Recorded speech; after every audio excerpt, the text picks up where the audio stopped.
जय जगन्नाथ। दोस्तों, पुरी का जगन्नाथ मंदिर रहस्यों और चमत्कारों से भरा है। यहाँ भगवान कृष्ण जगन्नाथ के रूप में विराजते हैं। लेकिन क्या आपने कभी सोचा है कि उनके साथ उनकी प्राण प्रिया राधा रानी क्यों नहीं है? लोक कथाओं के अनुसार एक बार श्री राधा रानी अपने प्रिय कृष्ण से मिलने वृंदावन से पुरी आई थीं। लेकिन वहां कुछ ऐसा हुआ कि राधा जी को क्रोध आ गया और उन्होंने वहां के पुजारियों को एक अनोखा श्राप दे दिया।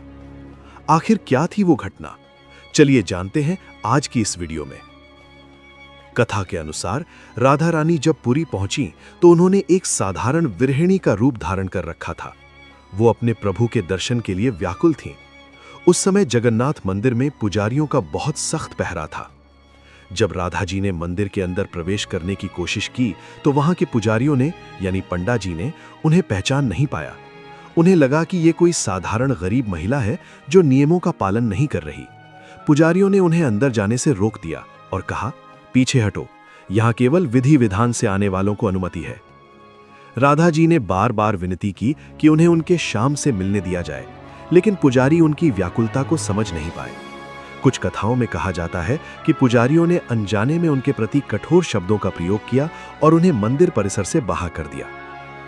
पुजारियों के इस अहंकार और रूखे व्यवहार को देखकर राधा रानी की आंखों में आंसू आ गए। उन्होंने देखा कि यहां भक्ति से ज्यादा कर्मकांड और दान दक्षिणा को महत्व दिया जा रहा है। तब क्रोध और वियोग में आकर उन्होंने पुजारियों को श्राप दिया, तुमने प्रेम की व्याकुलता को नहीं समझा और केवल धन और नियमों को प्रधान माना। जाओ, मैं तुम्हें श्राप देती हूं कि तुम कभी संतुष्ट नहीं रहोगे। तुम सदैव मांगते रहोगे, अर्थात पंडा समाज हमेशा दान पर निर्भर रहेगा, लेकिन तुम्हारी तृप्ति कभी नहीं होगी। इसे मांगने का श्राप भी कहा जाता है। यही कारण है कि आज भी पुरी में पंडा यानी पुजारी समाज भक्तों से दान पुण्य के लिए बहुत आग्रह करते हैं, जिसे उस श्राप का ही प्रभाव माना जाता है। हालांकि बाद में जब पुजारियों को अपनी गलती का एहसास हुआ और उन्होंने क्षमा मांगी, तो राधा रानी ने कहा कि यह श्राप वास्तव में एक माध्यम है।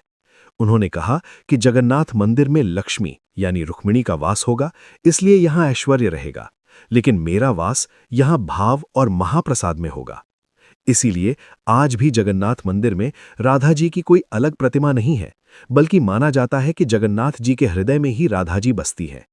ये कहानी हमें सिखाती है कि भगवान के दरबार में अहंकार और ओहदे का कोई स्थान नहीं है। वहां केवल प्रेम ही सर्वोपरि है। अगर आपको ये पौराणिक जानकारी अच्छी लगी हो तो वीडियो को लाइक करें और कमेंट में जय जगन्नाथ जरूर लिखें।